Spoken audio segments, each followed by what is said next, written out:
La Convención Constituyente nos ha permitido constatar que los demonios subyacentes hasta hace un tiempo contenidos en una parte muy minoritaria de los convencionales y de todos quienes desde afuera de ella les brindan un generoso soporte de toda índole, se han desatado sin máscara y total desenfado.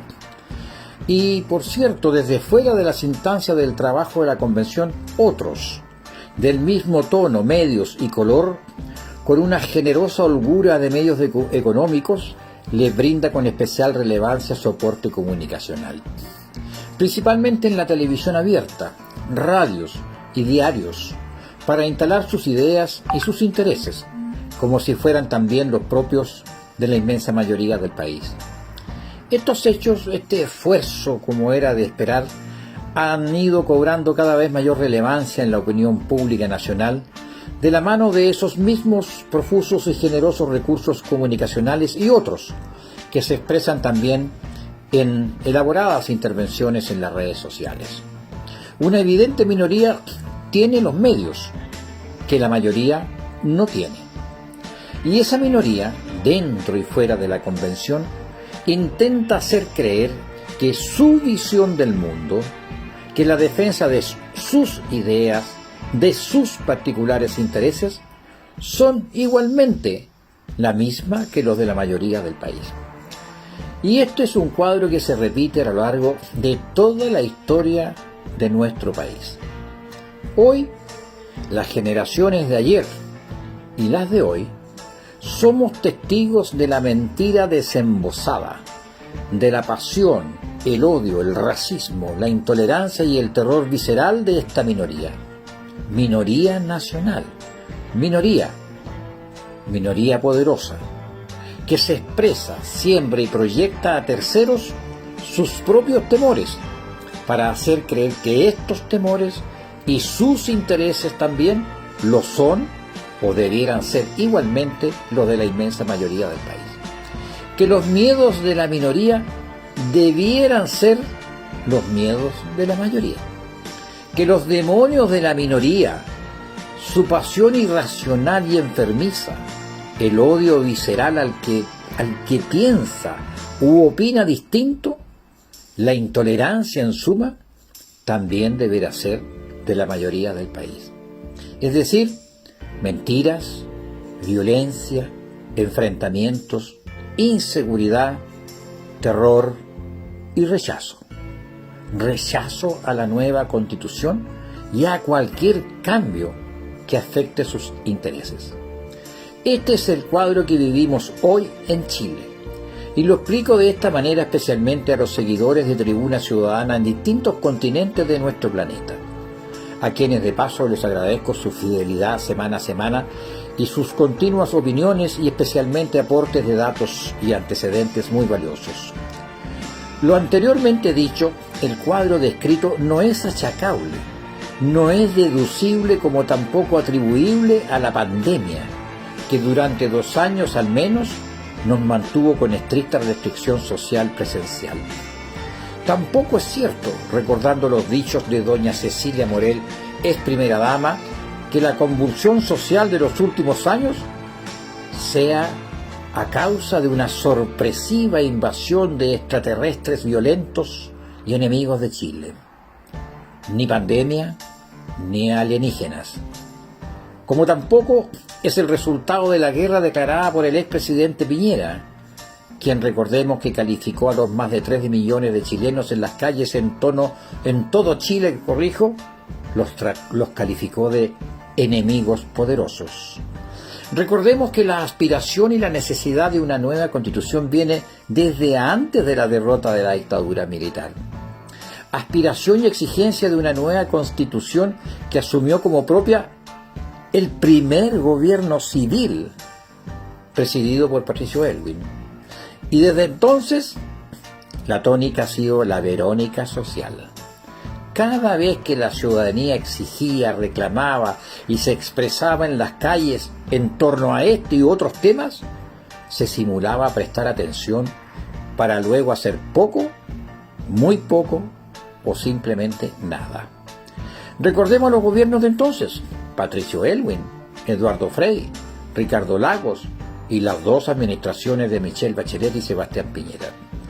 Y para ser justos, la expresidenta Michelle Bachelet tuvo intentos serios, reales, sentidos en esta orientación, sin lograr materializar cambio alguno. Pero esto es materia de otra reflexión.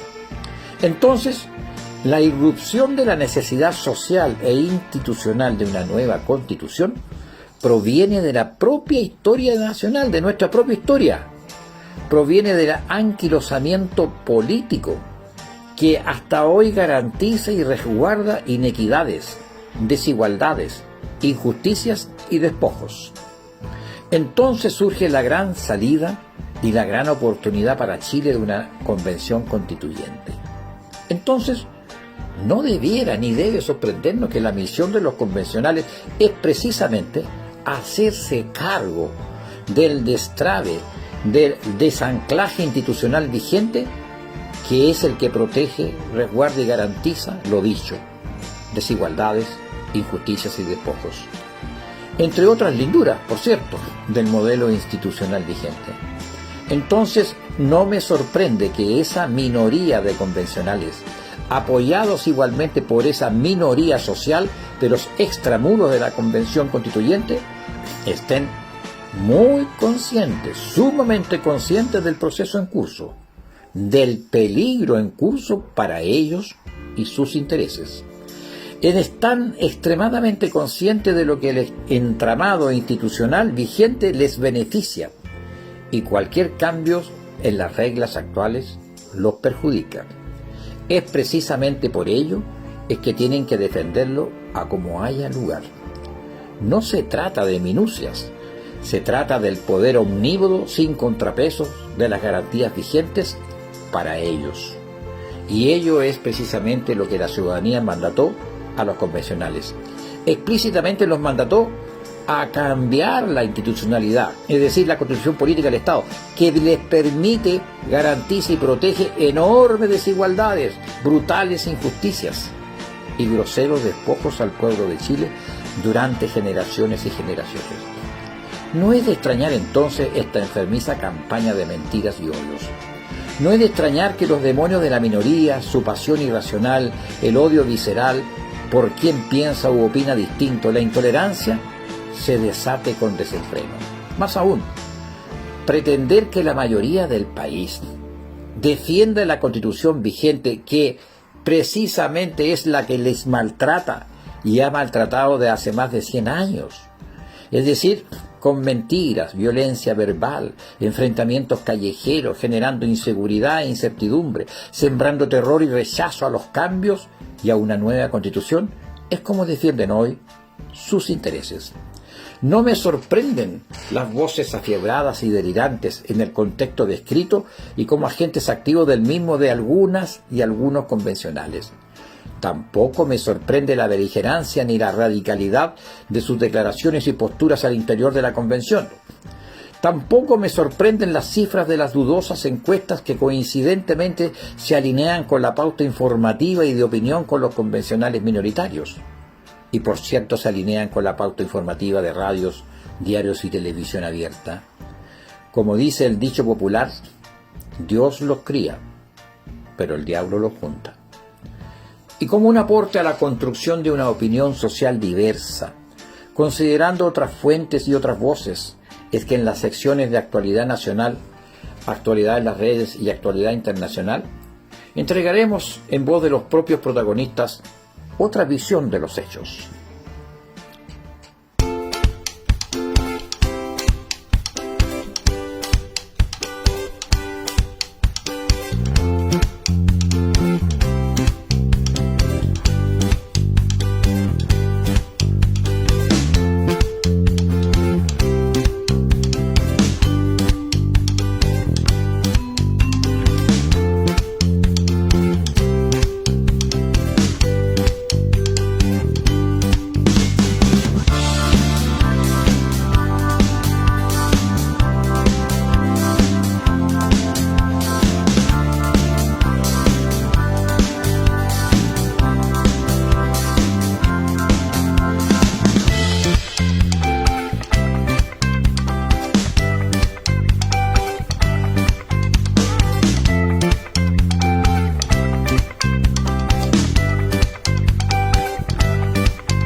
Bienvenidos, Mediodía en Chile.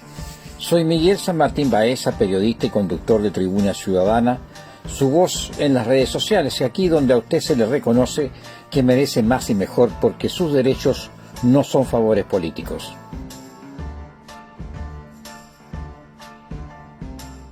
La estrategia que utilizan los poderosos para gobernar.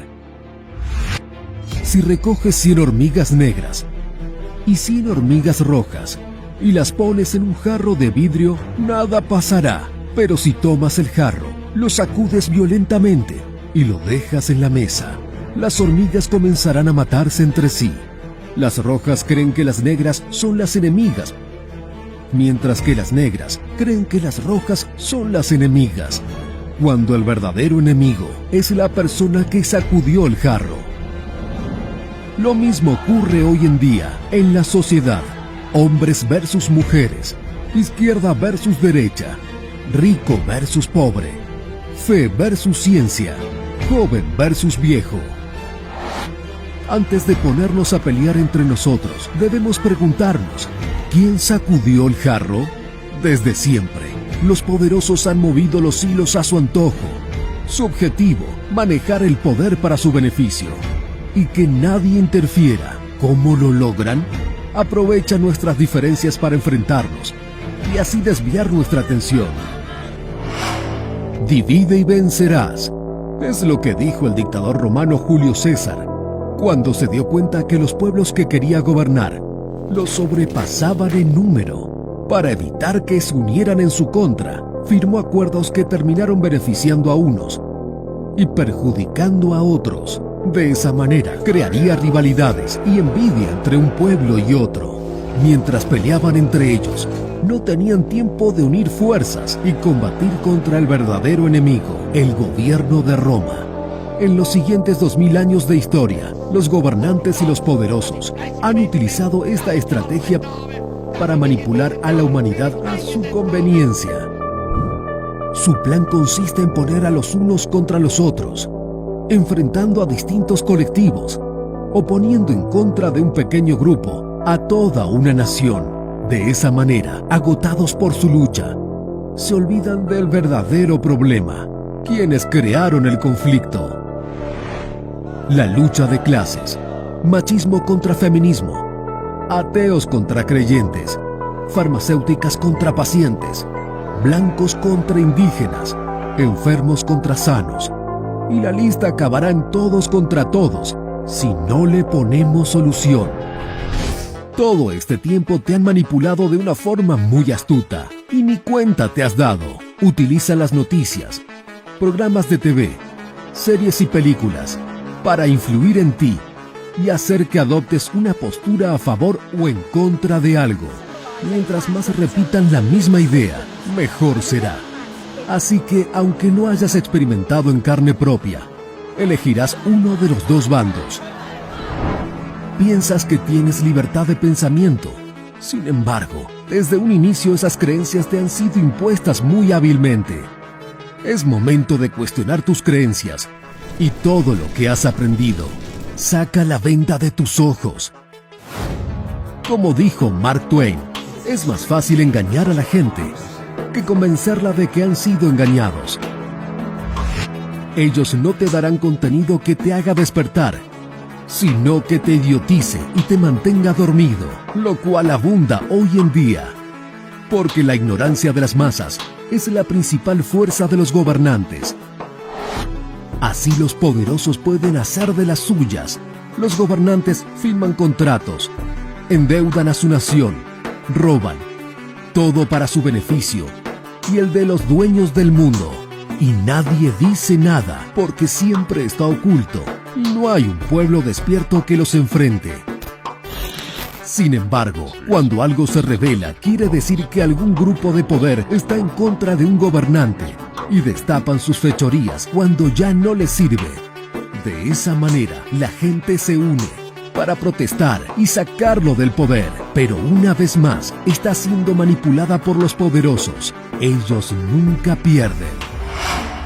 Los poderosos nos tienen divididos porque saben que mientras más unidos estemos, más peligrosos seremos. Si intentas matar a una abeja, probablemente lo consigas. Pero si intentas hacer lo mismo con un enjambre, lo único que conseguirás es correr por tu vida. De igual forma, un pueblo unido jamás será vencido. Y es que seremos tan fuertes como unidos estemos, o tan débiles como divididos estemos. Depende de nosotros. Ahora mismo somos una sociedad dividida y enfrentada, pero es momento de aceptar que como seres humanos tenemos diferentes posturas y eso está bien. Debemos de aprender a vivir juntos como hermanos o perecer juntos como necios, dijo Martin Luther King Jr. No intentes cambiar a los demás, ni sigas cayendo en la trampa de los poderosos. Por mucho tiempo nos han visto la cara. ¿No crees que es momento de tomar acción y dejar las diferencias a un lado? Las personas ignoran el poder que tienen cuando están unidas. Dice un proverbio etíope que, cuando las arañas se unen, pueden amarrar incluso a un león. Un pueblo unido y organizado no debe temer a su gobierno. Es el gobierno quien debe temer a un pueblo unido y organizado. Basta de vivir enfrentados. Nuestra verdadera nacionalidad es la humanidad. Yo no sueño con que el mundo cambie. Sueño con que el pueblo tome conciencia. Si el pueblo toma conciencia, no hacen falta sueños. Como dijo Salvador Allende, algún día América tendrá una voz de continente, una voz de pueblo unido, una voz que sea respetada y oída, porque será la voz de pueblos dueños de su propio destino.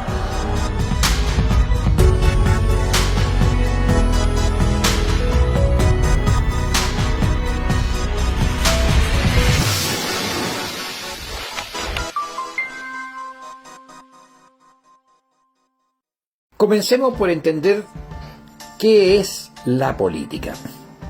Muchos la rechazan, otros la repudian, y a quienes les gusta, aunque no la entienden. Hay de todo.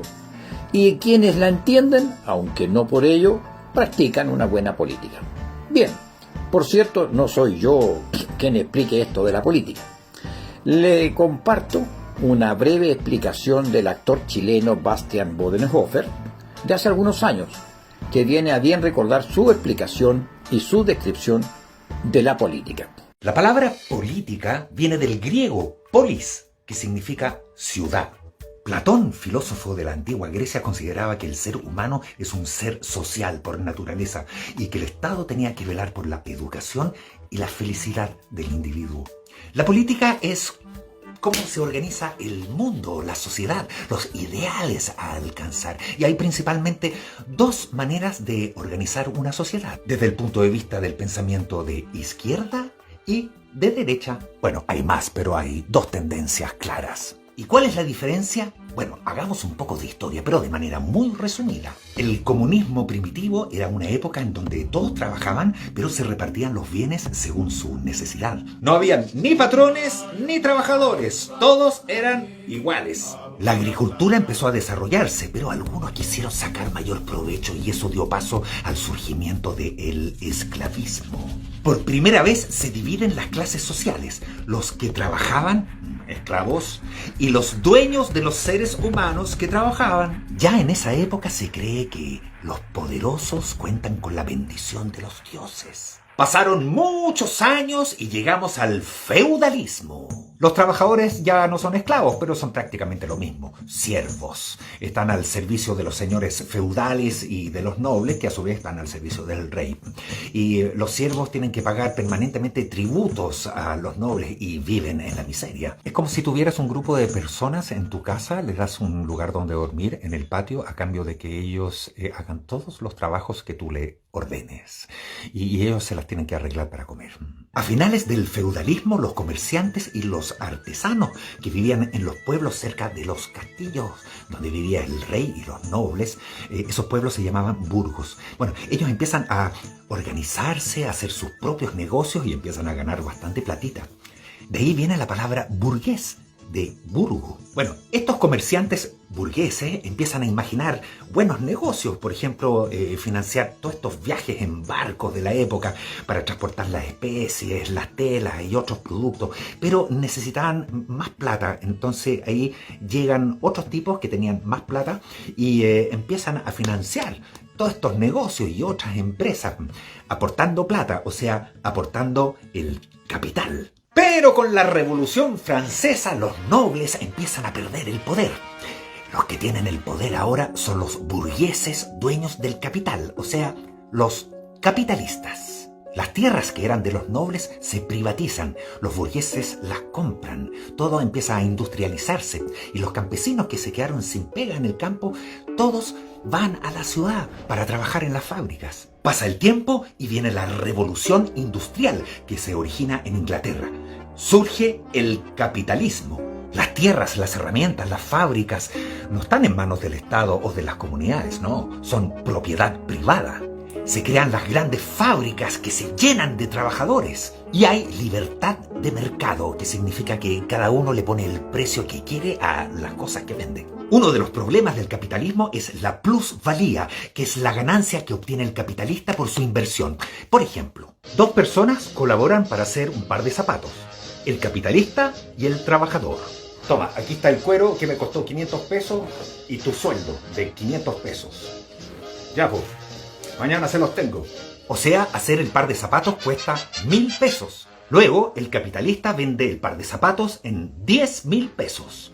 La diferencia de 9.000 pesos es la plusvalía y van al capitalista. Con la venta del par de zapatos, el capitalista se enriquece mucho más que el trabajador. Además que las condiciones de trabajo en esa época eran inhumanas. Jornadas de 14 a 16 horas, sueldos miserables, trabajo infantil, aire contaminado, accidentes sin seguridad médica y no tenían vacaciones. Como en el sistema capitalista hay libre mercado, el trabajador que reclama, el capitalista le dice: si no estás contento, búscate otra pega. A lo mejor el trabajador encuentra otra empresa donde le pagan mejor, pero como son tantos los trabajadores que buscan pega, los capitalistas dejan los sueldos bajos. Aunque la idea del socialismo ya daba vueltas hace tiempo, los forjadores del socialismo científico fueron Marx y Engels, dos pensadores alemanes que publicaron el Manifiesto Comunista en 1848, en el que instan a los trabajadores a que luchen contra el capitalismo y por una sociedad sin clases sociales ni propiedad privada. Que los medios de producción, o sea, las fábricas, sean de los trabajadores y que estos sean representados por el Estado. Que haya planificación en la producción de manera que solo se produzca lo que sea necesario, que no haya excesos, que no haya contaminación, que los precios estén regulados para evitar la explotación y el abuso. Fin de la historia.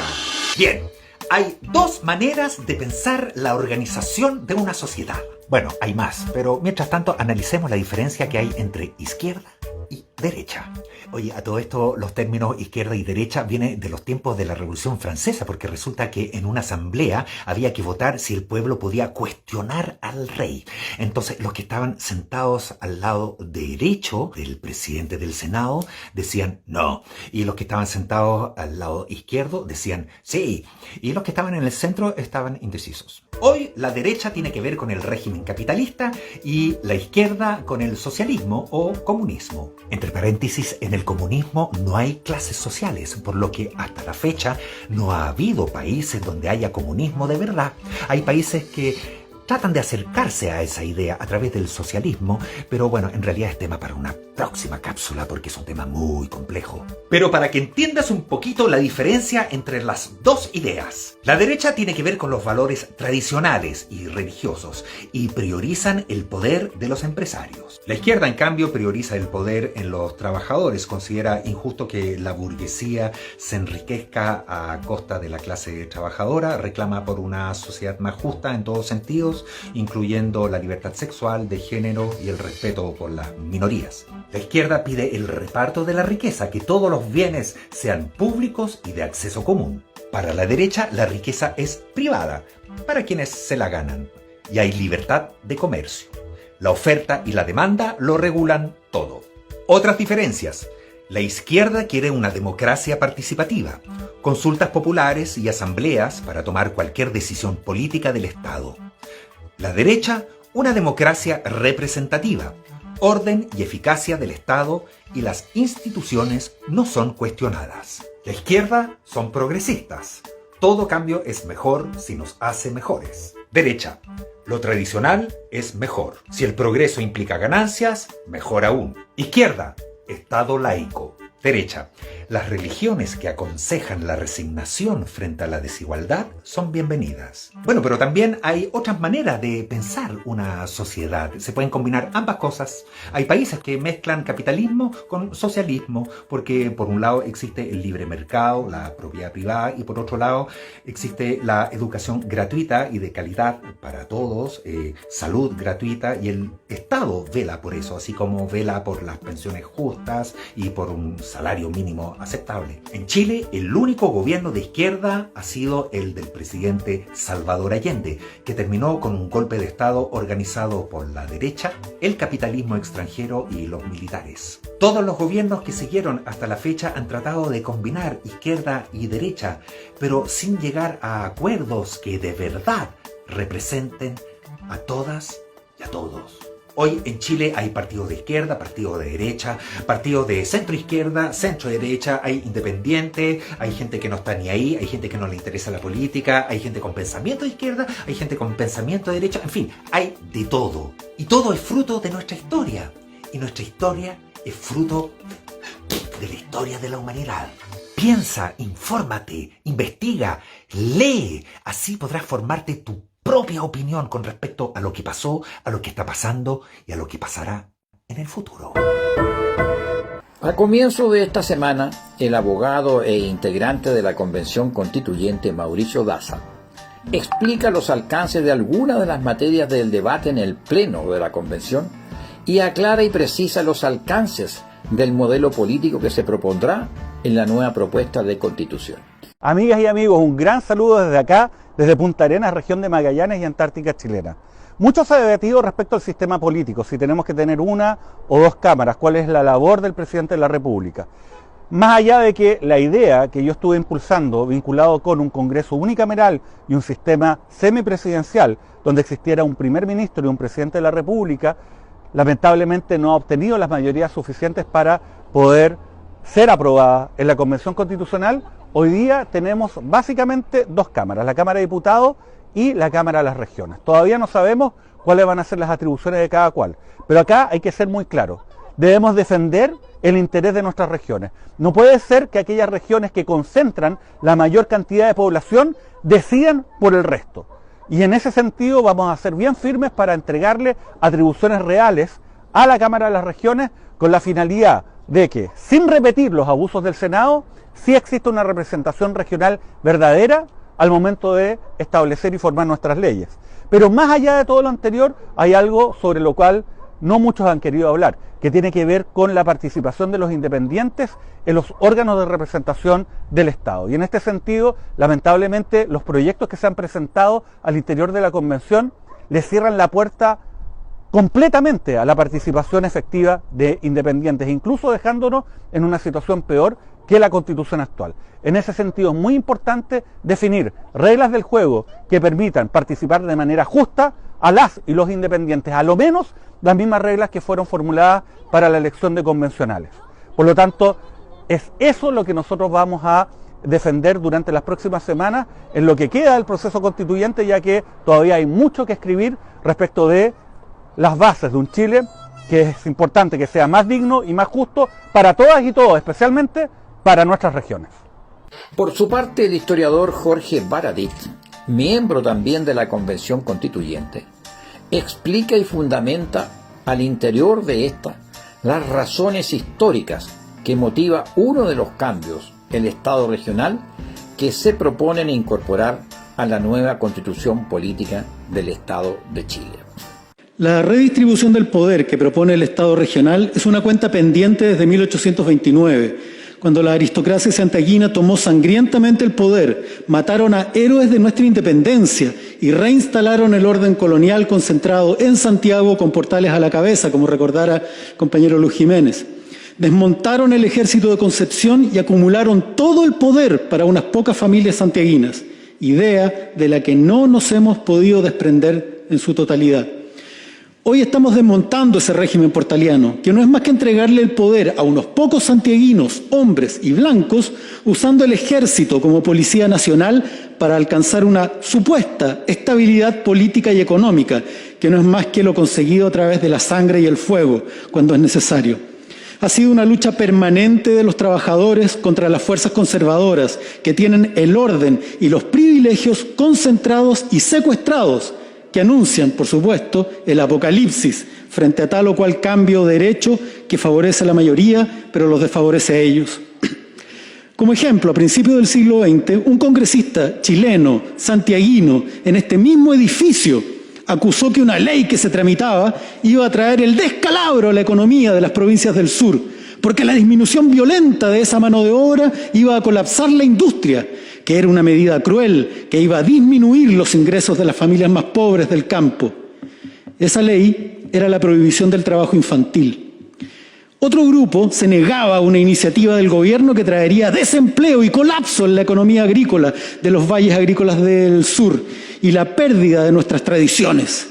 Esa iniciativa era traer una partida grande de tractores para eficientar la producción y reemplazar la tracción animal. Siempre el apocalipsis, que nunca llega.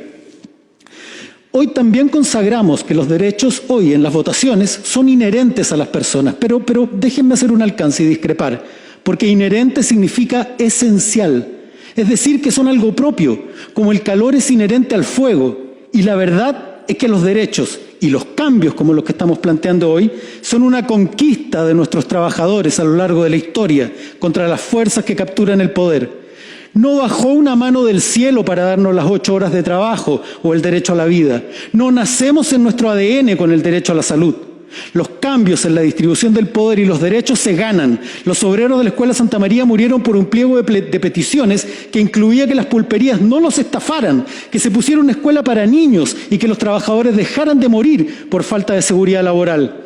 Los trabajadores asesinados por la dictadura de Pinochet, los trabajadores de Plaza Colón en Antofagasta, al igual que esta convención que los del rechazo resisten, tienen muertos, heridos y abusados, mutilados que dejaron su sangre para que la sociedad alcanzara un estándar civilizado de vida. Quienes se oponen usan los mismos argumentos de siempre, el apocalipsis. ¿Pero cómo se desenmascaran? Fácil. Diciendo, por ejemplo, que todo el rechazo votó contra la descentralización del país, que Ruggero Cosi, RN, votó en contra del derecho a la previsión justa para la vejez, la discapacidad y los accidentes del trabajo, que Alfredo Moreno, cupo UDI, votó en contra del derecho a una salud gratuita y de calidad. No solo eso, Rocío Cantuarias, grupo Evópoli, votó en contra de la Defensoría del Pueblo y de un CERNAC con dientes para defender a la gente. Escúchenos bien, Teresa Marinovich, cupo RN, votó en contra de que las mujeres privadas de libertad tengan derecho a la lactancia y al vínculo directo con sus hijos e hijas. Sin quedarse atrás, Martina Rau, UDI, votó en contra de la prohibición de la tortura en nuestro país, aislamiento de incomunicación y tratos crueles y degradantes en nuestro sistema de justicia. Que no los confunda la campaña que el rechazo lleva un año desplegando en redes sociales y la prensa escrita. Esta convención lucha por los derechos que todos y todas estamos esperando hace siglos, por la redistribución de un poder que ha estado concentrado en unos pocos en Santiago durante estos 200 años, para que los chilenos y chilenas dejen de sobrevivir gastando sus recursos en pagar mes a mes cosas que son sus derechos y comiencen por fin a vivir la vida. Amamos Chile y a toda la enorme diversidad de gente y pueblo que vive en su territorio. El rechazo difícilmente puede llamarse a sí mismo patriota, por cuanto desprecia e insulta permanentemente a la diversidad social y cultural que puebla esta convención y el país. De hecho, tampoco respetan el territorio, por cuanto han vendido el país en pedazos durante estos años e intoxicado a sus habitantes con la codicia sin fondo de unos pocos. No son patriotas porque la patria es la gente y cada cuerpo desgarrado por la violencia de este modelo es la bandera chilena. Esa es la patria. No son patriotas. De hecho, Bernardo Higgins, Freire, Manuel Rodríguez, Carrera se están revolcando en su tumba gracias a la bancada que le financió el viaje a una monarquista española para que se entrometiera en los asuntos de nuestra república independiente. Déjenme decirles lo mal que se veían, rindiéndole criolla y provinciana pleitesía a la marquesa de Casafuerte. Compatriotas, aprobemos la Constitución de todos y todas, los profesores, escritores, dueños de casa, académicos, pescadores, pequeños emprendedores, periodistas, abogados, chilenos y chilenas como ustedes que habitamos la Convención, estamos escribiéndola con todo nuestro amor por nuestro pueblo y el territorio, para que por fin llegue ese día donde el país sea el que acoja a los muchos y no a unos pocos. Que la esperanza le gane al miedo, que la verdad le gane a la mentira. Muchas gracias.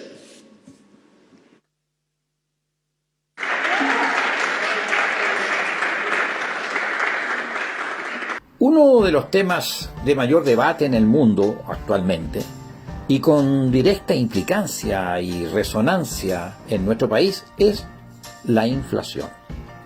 Inflación que golpea implacablemente en nuestros bolsillos y en nuestra vida cotidiana. Mucho me podría explayar sobre la materia, pero muy poco podría aportar a lo mucho que cada uno de ustedes soporta en sus países, y en Chile no es la excepción. Por ello les comparto la sorprendente nota de la BBC de Londres, que destaca cómo nuestro país hermano Bolivia ha enfrentado este flagelo y por qué no ha sido golpeada a su población como sí lo es en Chile, por ejemplo. Como seguramente ya lo habrás notado en tu bolsillo, hay una ola de inflación que está recorriendo el mundo. El mismo salario nos alcanza para comprar menos cosas y eso explica por qué cada día que pasa estos billetes tienen menos valor. La espiral inflacionaria que estamos viendo ahora comenzó con los efectos económicos de la pandemia y luego se disparó con la guerra en Ucrania. Las proyecciones apuntan a que al final de este año en América Latina el costo de la vida subiría en promedio un 10% en comparación al año anterior. El impacto de la subida de precios es especialmente doloroso en una región con niveles de desigualdad históricamente altos y bajo crecimiento económico. Y en muchos países la precariedad en las condiciones de vida puede llegar a convertirse en una fuente de inestabilidad política. Pero aunque parezca difícil de creer, hay un país latinoamericano donde la inflación es extremadamente baja. Se trata de Bolivia, donde el índice de precios al consumidor llegó a estar por debajo del 1%. Y no, lo escuchaste mal, menos del 1%. Pero cuidado, que una inflación demasiado baja es una noticia que puede ser no tan buena como parece. En este video te voy a contar cuáles son las 3 razones que explican la excepcional situación que vive el país sudamericano y cuáles son los peligros de tener una inflación tan baja. Al contrario de lo que pasa con otros países vecinos, la moneda nacional de Bolivia, el boliviano, se ha mantenido fuerte. ¿Por qué? Porque el país sudamericano tiene un tipo de cambio fijo respecto al dólar estadounidense. Este tipo de cambio fijo establecido hace más de una década se mantiene gracias a que las autoridades inyectan dólares de sus reservas en el mercado. El gobierno del presidente Luis Arce argumenta que los grandes recursos obtenidos a partir de la nacionalización de los hidrocarburos permitieron fortalecer al boliviano, reducir el costo de los productos importados y contribuir a una baja inflación. La segunda razón que explica por qué Bolivia tiene una inflación tan baja es que el país subsidia muchos de los productos esenciales que consume la población. Por ejemplo, el precio de la gasolina se ha mantenido estable en el tiempo con un valor cercano a $0,5 por litro, pese a que el precio del petróleo sigue disparado en los mercados internacionales. Y es que el monopolio estatal que distribuye la gasolina en Bolivia ha absorbido totalmente ese impacto sin tocar el precio subsidiado. Y los productos de la canasta básica tampoco han experimentado grandes cambios. Eso se debe a que el país tiene mecanismos que ayudan a contener la inflación alimentaria, como la entrega de apoyo financiero a los productores agropecuarios o, por ejemplo, la importación estatal de alimentos con cargo a las cuentas públicas. Un tercer freno a la subida de los precios son los certificados de exportación que deben tener los productos bolivianos que se venden en el exterior. Cuando el abastecimiento de un producto en Bolivia no está garantizado a un precio que las autoridades consideran justo, pueden negarle el certificado de exportación.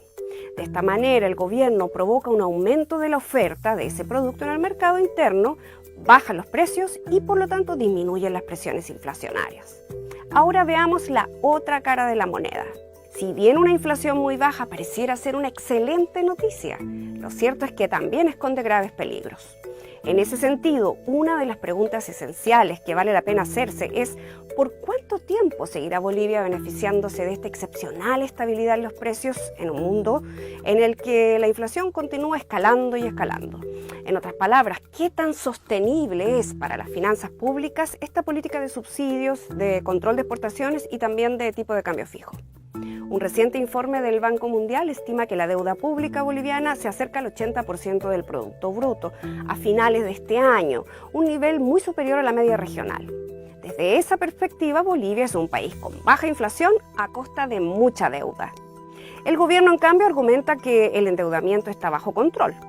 Por otro lado, algunos economistas sostienen que el tipo de cambio fijo ha sido un desincentivo para la producción local, al abaratar los productos importados. También es parte del debate el aumento del déficit fiscal, es decir, que el Estado gasta más dinero del que recibe y que se ha producido una merma también sostenida de las reservas internacionales que tiene el Banco Central de Bolivia, que es el colchón de ahorros que le permite a un país mostrar su solidez financiera. Por eso, a muchos observadores les preocupa que el país siga consumiendo sus reservas. Frente a las preocupaciones, el gobierno ha dicho que no va a eliminar los subsidios ni alterar el tipo de cambio porque eso significaría trasladar la carga inflacionaria a la gran mayoría de la población. El argumento clave es que Bolivia vende gas, electricidad y otras materias primas, como por ejemplo la soya y los minerales, cuyo precio en el mercado internacional también ha subido, por lo que el país estaría recibiendo también más divisas. Todo esto hace que Bolivia sea un caso único en América Latina, el único que contiene la inflación, aunque eso también tenga su impacto negativo. Esta fue su Tribuna Ciudadana Semanal. Hasta el próximo sábado.